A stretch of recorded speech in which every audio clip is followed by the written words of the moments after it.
शिवालिक श्रेणी। उसके बाद आज अपन जो है चर्चा करने वाले हैं भारत के उत्तरी मैदान पर, पठार पर और के बारे में अपन आज इस चैप्टर में अध्ययन करेंगे या पार्ट 3 में अध्ययन करेंगे। तो जैसा कि सबसे पहले चीज अपन देखेंगे भारत के उत्तरी मैदान। अब ये उत्तरी मैदान क्या है, कहाँ कहाँ पर इनका क्षेत्र है, तो हम जो है थोड़ा सा नक्शे में देखेंगे। सबसे पहले है जो ऊपर वाला भाग है हिमालय के क्षेत्र का, यहाँ कश्मीर से लेकर के असम तक, तो यह क्षेत्र जो है क्या है, पर्वतीय क्षेत्र है। इस पर जो है क्या है, हिमालय पर्वत की श्रेणियां हैं।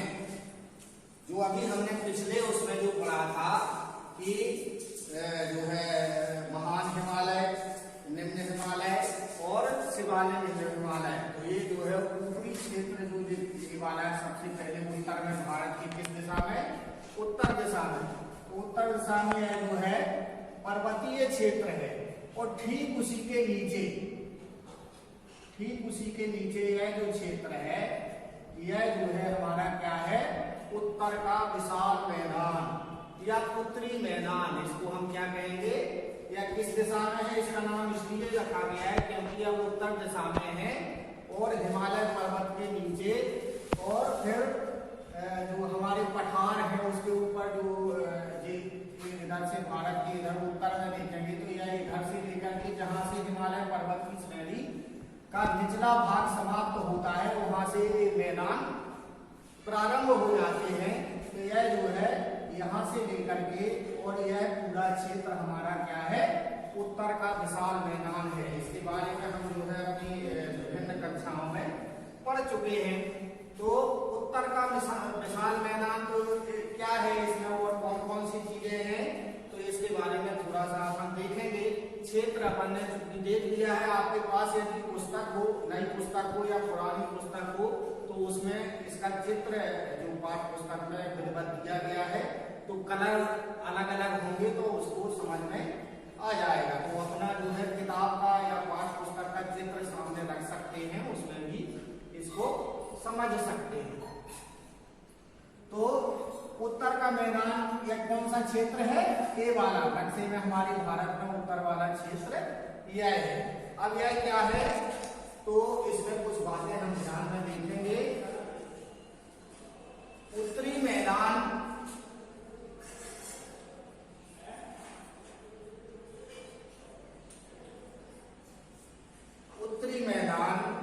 सिंधु,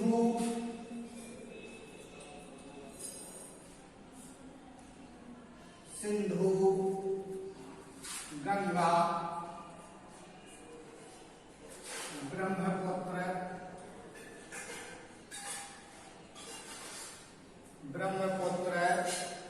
नदियों द्वारा लाए गए निक्षेपों या गाद से हुआ है। अब इस मैदान का निर्माण कैसे हो गया, तो ये जो विभिन्न नदियां हैं, सिंधु नदी है, गंगा नदी है, ब्रह्मपुत्र नदी है, ये जो नदियां हैं, गंगा नदी है, सिंधु नदी है और ब्रह्मपुत्र नदी है, इधर से लेकर के बंगाल जो उत्तरी पूर्व उत्तर वाली उत्तरी क्षेत्र की जो नदियां हैं, उनके द्वारा बहाए गए निक्षेपों से और इस मैदान का निर्माण हुआ है। यह मैदान कैसे बना है, तो जो उत्तरीय क्षेत्र की जो नदियां हैं, गंगा नदी है, ब्रह्मपुत्र नदी है, सिंधु नदी तंत्र है और इसकी सहायक नदियां, इसको भी और पाठ्य पुस्तक में जो नक्शा दिया गया है विभिन्न नदियों का, वो थोड़ा सा उसको देख लेंगे। तो ये विभिन्न नदियों के क्या हुए हैं, निक्षेपों के कारण से बहकर जो गाद लाई गई है, उनके द्वारा इन नदी जो है मैदान का उत्तरी भाग के मैदान का निर्माण हुआ है। अब हुआ है तो इसमें किस प्रकार की मिट्टी है, तो इसमें जलोढ़ मिट्टी पाई जाती है। दूसरी बात क्या है, जलोढ़ मिट्टी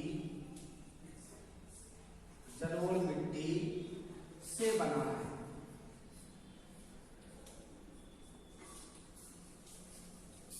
यह मैदान कैसे बना है, तो जलोढ़ मिट्टी जो 5 प्रकार की मिट्टियां पाई जाती हैं, तो यह जो है नदी के बहाव तंत्र से या निक्षेपों से बनी है।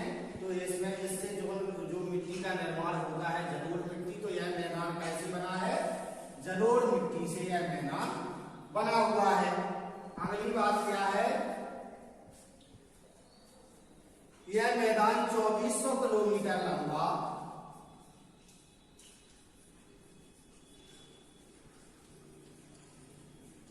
2400 किलोमीटर लंबा और 240 से 320 किलोमीटर, 240 से 320 किलोमीटर कैसा है, चौड़ा है। यह मैदान कैसा है, तो इसकी लंबाई कैसी है, 2400 किलोमीटर। यह जो है पूरे उत्तर में फैला हुआ है, तो इसकी लंबाई कितनी है, इधर से लेकर के इस क्षेत्र तक 2400 किलोमीटर और इसकी जो बीच की चौड़ाई है यह जो है 240 से 320 किलोमीटर। यह मैदान कैसा है, चौड़ा है। इसकी लंबाई क्या होगी, पूरी, और मैदान इसका कैसा है, 240 से 320 किलोमीटर तक यह जो है मैदान कैसा है, चौड़ा है। और यह सघन जनसंख्या वाला क्षेत्र है, यह है सघन जनसंख्या वाला क्षेत्र है। तो इसकी प्रमुख विशेषताएं क्या हुई कि यह जो है मैदान का निर्माण कैसे हुआ है, उत्तरी मैदान सिंधु गंगा ब्रह्मपुत्र नदियों द्वारा लाए गए निक्षेपों या घास के द्वारा इसका निर्माण हुआ है। दूसरी बात है जलोढ़ मिट्टी से यह जो है पूरा मैदान बना हुआ है। इस क्षेत्र में जलोढ़ मिट्टी और जलोढ़ मिट्टी कैसी है, बहुत ही उपजाऊ।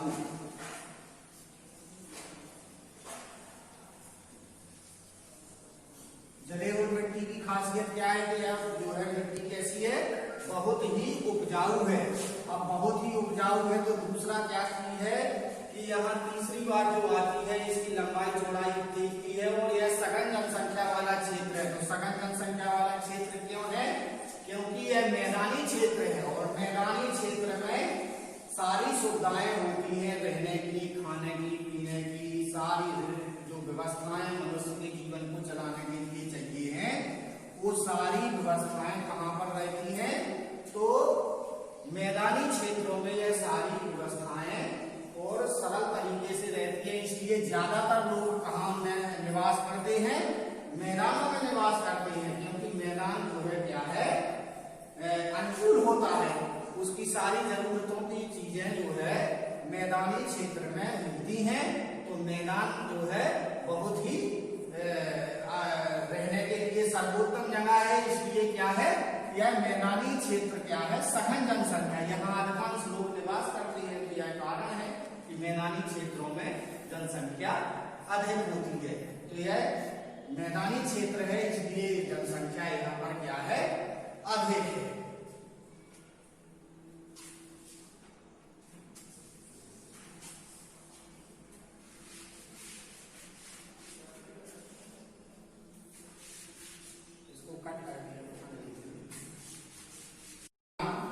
सिंधु एवं अन्य नदियां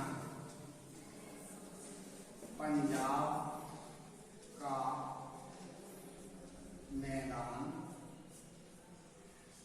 सिंधु एवं अन्य नदियां। एक क्षेत्र तो क्या हो गया, पंजाब वाला क्षेत्र हो गया और उसमें सिंधु नदी तंत्र के द्वारा इस क्षेत्र का निर्माण हुआ और सिंधु की सहायक नदियों के साथ इनका निर्माण हुआ। दूसरा है गंगा नदी, गंगा का मैदान है, इसको क्या बोल सकते हैं, गंगा का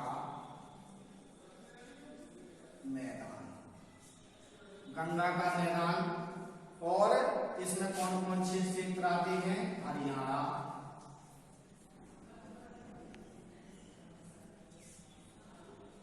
हरियाणा, दिल्ली उत्तर प्रदेश,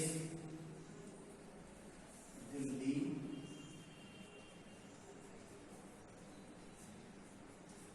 उत्तर प्रदेश। और तीसरा है ब्रह्मपुत्र का मैदान,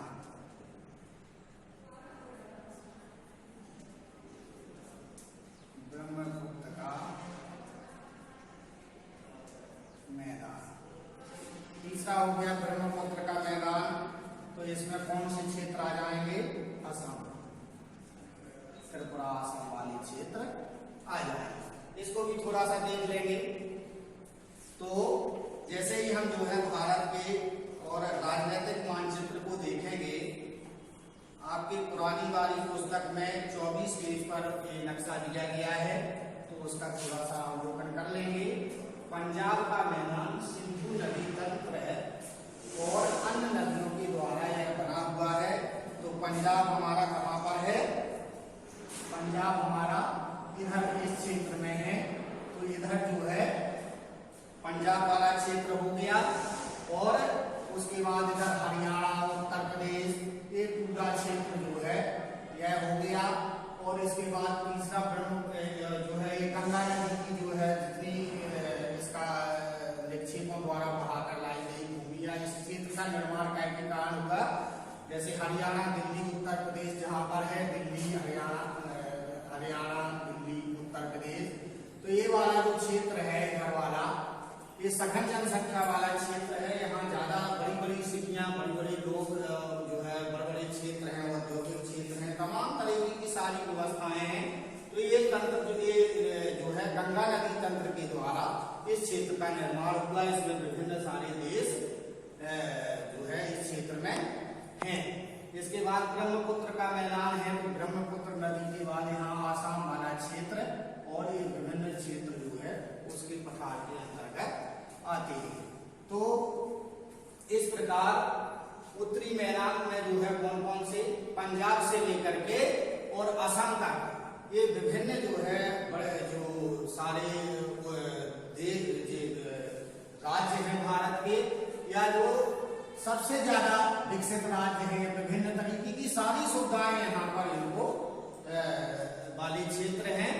तो ये क्षेत्र जो है सिंधु नदी तंत्र, गंगा नदी तंत्र या ब्रह्मपुत्र, या हमें ध्यान में क्या रखना है कि जो हिमालयी क्षेत्र है, उत्तरी क्षेत्र है, उत्तरी क्षेत्र से जो हिमालयी क्षेत्र से निकलने वाली मुख्य नदियां हैं वो है सिंधु नदी, गंगा नदी और ब्रह्मपुत्र। इन तीन नदियों के निक्षेपों के द्वारा जो क्षेत्र का निर्माण हुआ है वो उत्तर भारत का मैदान के नाम से उसको हम जानते हैं। तो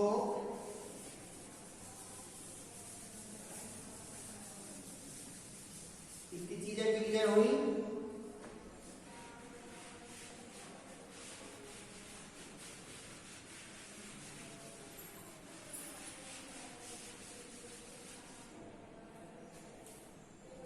दूसरी बात आती है हमारी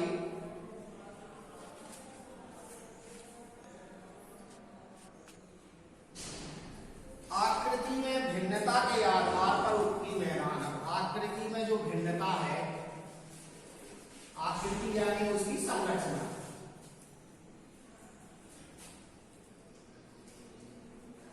आकृति में भिन्नता के आधार पर उत्तरी मैदान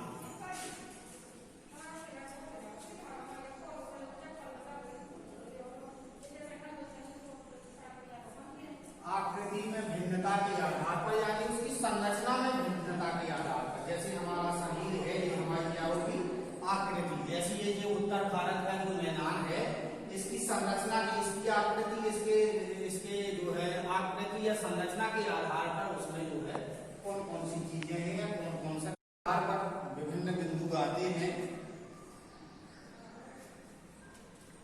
एक तो है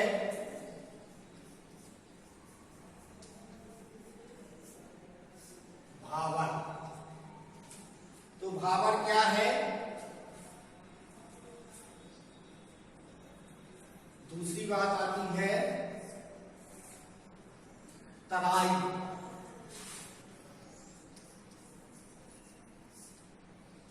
तीसरी बात आती है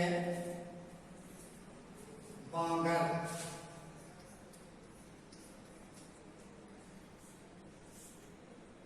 और चौथी बात आती है खादर।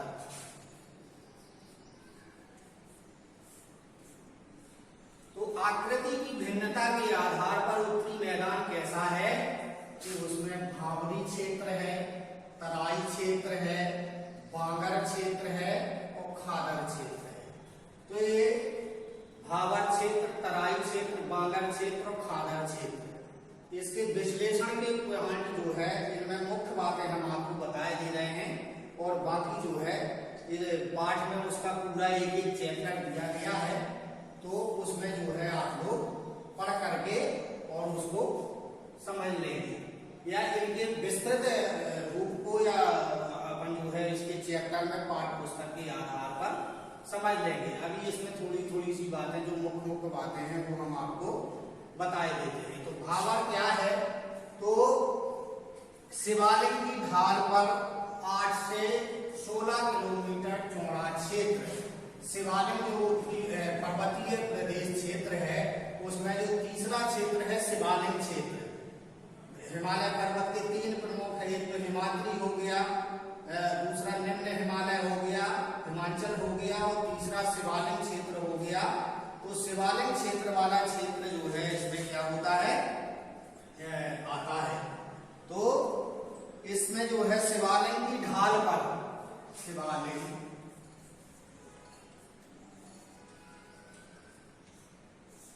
की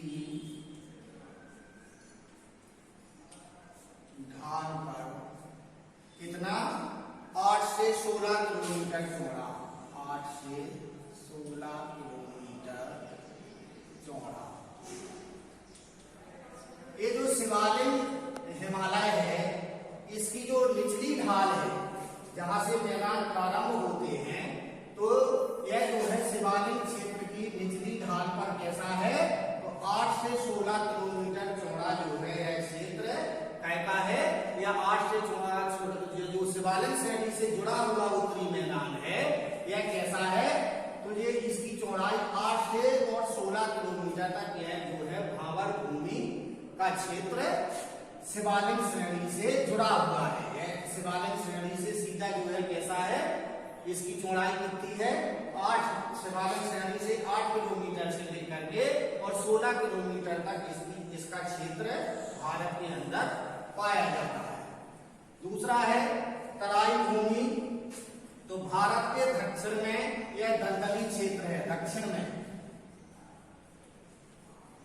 भारत के दक्षिण में क्या है? दलदली क्षेत्र है, दलदली क्षेत्र है। यह कैसा है? तो यह जो है दलदल के रूप में है। दलदल जैसा कि बताएं मिट्टी और पानी का मिश्रण जो है जिसमें जो है कोई चीज धीरे धीरे जो है उसकी तह तक चली जाती है, समाहित होती जाती है। तो ऐसे मिट्टी और पानी का मिश्रण या दलदली क्षेत्र, तो या नरम क्षेत्र जिसको कहेंगे, ठोस ना होकर के नरम क्षेत्र, दलदली क्षेत्र। तो ये भारत के दक्षिण क्षेत्र में है। यह जो है इस प्रकार ये तराई क्षेत्र दक्षिण में भारत के पाया जाता है और यह इसमें नमी रहती है, विभिन्न सारी चीजें, नमी है, गीला रहता है और जैसा दलदल जो कीचड़ जिसको हम कहते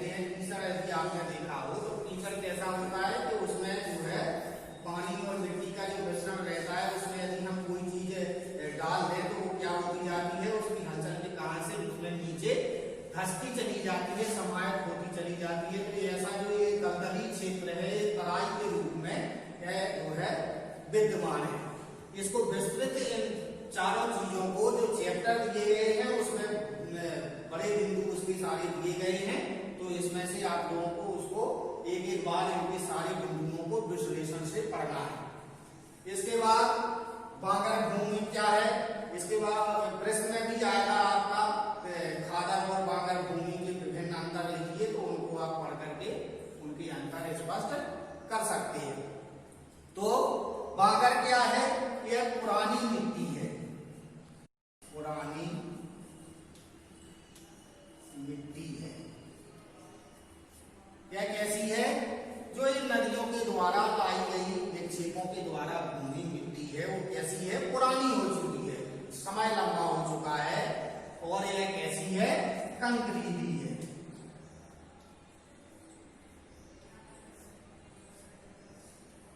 यह कैसी है, कंकरीली मिट्टी है। और यह जो है पुरानी जो हो चुकी है। वर्तमान में इसमें दो प्रकार की मिट्टी होती है निक्षेपों द्वारा, एक तो नई मिट्टी और दूसरी पुरानी मिट्टी। तो यह जो बांगर क्या है, यह पुरानी मिट्टी है जो पहले लाई जा चुकी है। इसके ऊपर विभिन्न जो है और नई मिट्टियां आने लगी। तो ये पुरानी जो क्षेत्र है जहां पर यह जो है पुराने क्षेत्रों में बांगर भूमि का निर्माण हुआ है, पाई जाती है। अगली बात है खादर भूमि। तो यह जो है नए निक्षेपों से निर्मित है,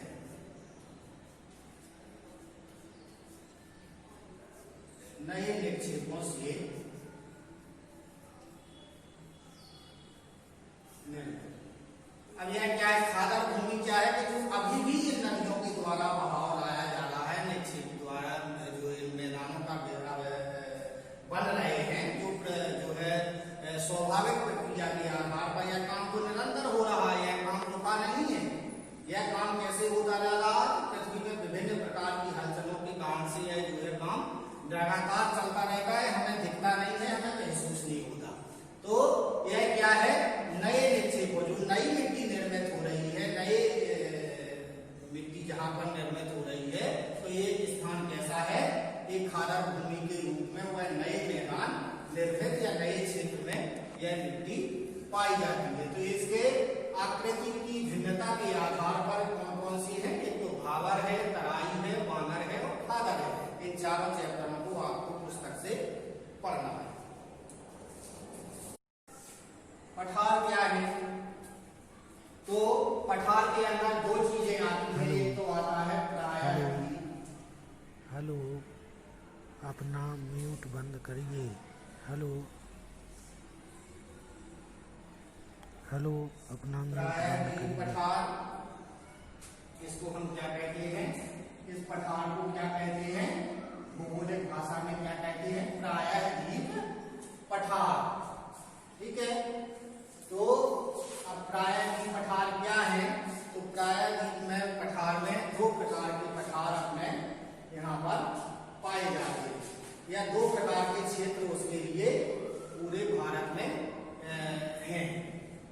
पहला कौन सा है, इसके क्या है, दो मुख्य भाग हैं।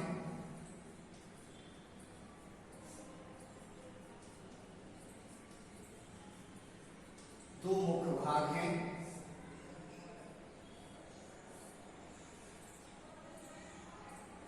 पहला हो गया मध्य उच्च भूमि, मध्य उच्च भूमि, और दूसरा हो गया दक्षिण का पठार।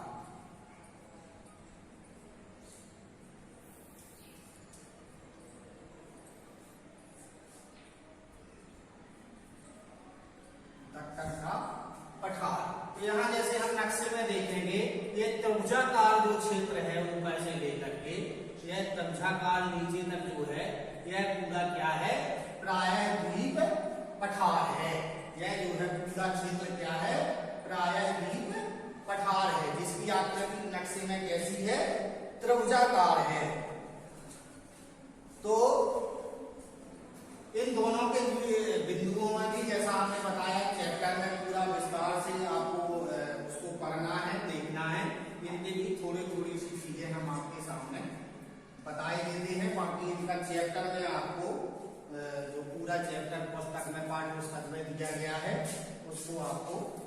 विस्तार से पढ़ना है।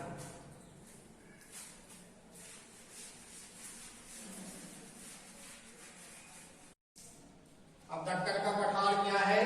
तो यह एक विशेषता इसकी क्या है कि यह त्रिभुजाकार है।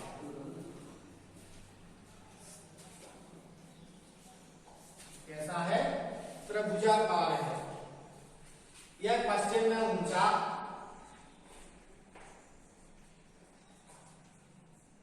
पश्चिम में ऊंचा और पूर्व में कम ढाल वाला है, और पूर्व में कम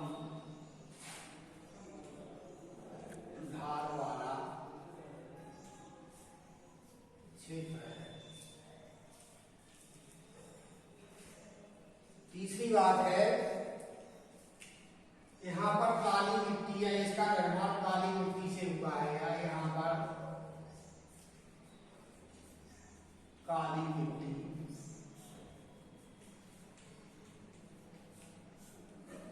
पाई जाती है। यहां पर काली मिट्टी जो है क्या है? पाई जाती है। इस पठार के पूर्वी सिरे पर पूर्वी घाट और पश्चिमी सिरे पर पश्चिमी घाट है। पूर्वी सिरे पर पूर्वी घाट और पश्चिमी पर पश्चिमी घाट।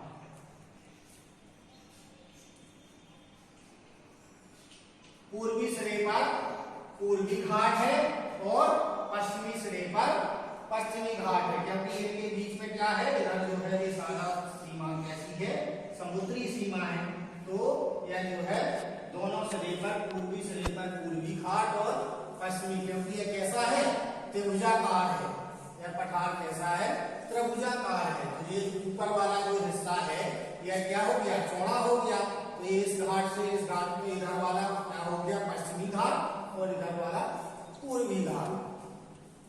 पश्चिमी घाट में पर्वतीय वर्षा होती है। इसमें अगली बात क्या है? पश्चिमी घाट में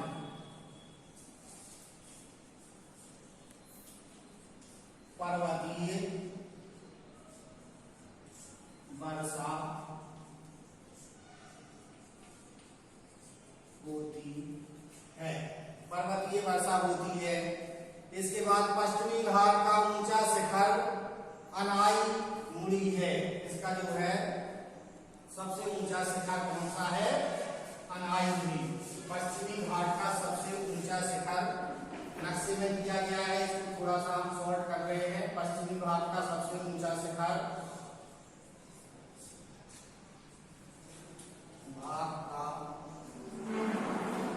ऊंचा शिखर कौन सा है? अनाई मुड़ी। यह पश्चिमी घाट का क्या है? सबसे ऊंचा शिखर है। और पूर्वी घाट का सबसे ऊंचा शिखर कौन है? महेंद्रगिरी। पूर्वी घाट का सबसे ऊंचा शिखर क्या है? महेंद्रगिरी पर्वत।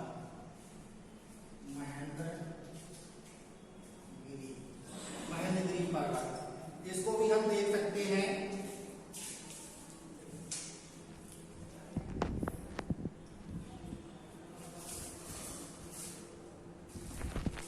तो ये जो है क्या है? अनाई मुड़ी पर्वत है। यह जो है सबसे ऊंची शिखर हो गया। इसके बाद बात ना करें। महेंद्रगिरी पर्वत, ये जो क्षेत्र है इधर, तो यह जो है पूर्वी, यह भारत का पूर्वी हिस्सा है। तो यह महेंद्रगिरी पर्वत यहाँ का सबसे ऊंची शिखर है। और इधर जो है अनाई मुड़ी, इसका जो है पश्चिमी घाट सबसे ऊंचा है। इसके बाद जो अपन ने देखा मरुस्थलीय क्षेत्र, तो ये मरुस्थलीय क्षेत्र जो है पश्चिम की ओर है। अरावली पहाड़ी के पश्चिम से थार मरुस्थल यहाँ पर लगता पथरीली क्षेत्र, राजस्थानी क्षेत्र, जहाँ पर विभिन्न प्रकार की मिट्टियाँ और कंकरीली क्षेत्र पाए जाते हैं। यहाँ पर जो है पानी कम मिलता है, बजरी बालू ज्यादा होती है। कटीले वृक्ष इस क्षेत्र में पाए जाते हैं, जो सामान्यतः अपने यहाँ वनस्पति होती है, वनस्पति इस क्षेत्र में नहीं होती है। और यहाँ की जो है मुख्य नदी क्या है, जो है लूनी नदी। लूनी मरुस्थल की सबसे बड़ी नदी कौन सी है, लूनी नदी है। तो यह जो है आज हमने उत्तर के मैदान, पठार और मरुस्थल इन तीनों चैप्टरों को पढ़ा पाठ्य पुस्तक के आधार पर और इस क्लिप के आधार पर। और जो है आपको प्रश्न उत्तर तैयार करना है और लिख करके हमें जो है अवगत कराना है। मध्य उच्च भूमि, मध्य उच्च भूमि, मध्य उच्च भूमि क्या है, तो इनमें विभिन्न बिंदुओं को अपन देखेंगे। यह जो है क्या है, नर्मदा नदी के, नर्मदा नदी के उत्तर में, नर्मदा नदी के उत्तर में। दूसरी बात है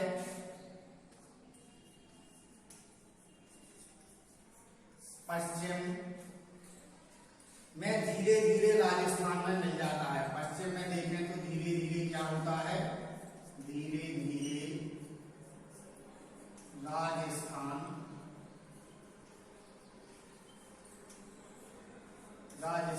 में मिल जाता है।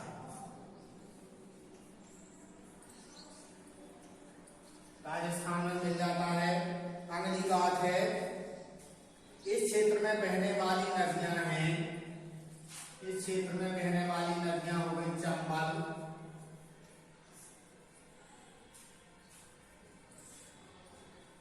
सिंधु, बेतवा,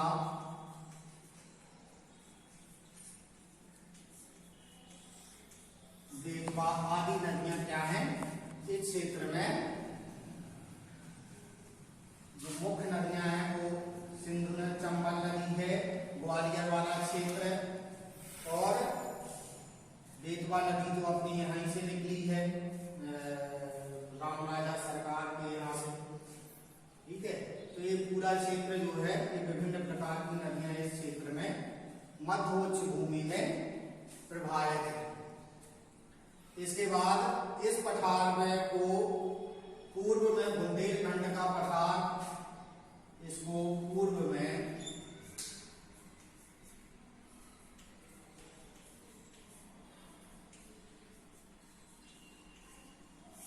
बुंदेलखंड का पठार, इसको पूर्व में क्या कहते हैं, बुंदेलखंड के पठार के नाम से जाना जाता, नाम से जानते हैं। पूर्व में क्या है, बुंदेलखंड के पठार के नाम से इसको जाना जाता है। और अंतिम बात है छोटा नागपुर भी इसके पूर्व में ही है। छोटा नागपुर का पठार भी कहाँ है, इसके पूर्व में ही है। छोटा नागपुर का पठार भी कहाँ पर है, पूर्व क्षेत्र में है। तो ये मध्य क्षेत्र कहाँ पे है, कि नर्मदा नदी के उत्तर में है। तो नर्मदा जो नदी तंत्र है उसके नक्शे को यदि आप देखेंगे तो उसका नक्शा जो है आपको पृष्ठ क्रमांक 30 पर, पाठ्य पुस्तक की पृष्ठ क्रमांक 30 पर जो है वो जो है नर्मदा नदी तंत्र, नर्मदा नदी तंत्र से लेकर के नर्मदा नदी तंत्र उसमें विभिन्न नदियों का आपको दिखाया गया है। या पाठ्य पुस्तक में आपको समझ में नहीं आना, यह जो है भारत का तटीय में जो नदी तंत्र है, ये गुजरात वाला क्षेत्र है, कच्छ वाला क्षेत्र है। और ये नदी तंत्र जो है इसमें नर्मदा नदी तंत्र यहाँ से दिखाया गया है। तो यह जो क्षेत्र है, इसके बाद जो है उसमें बताया गया कि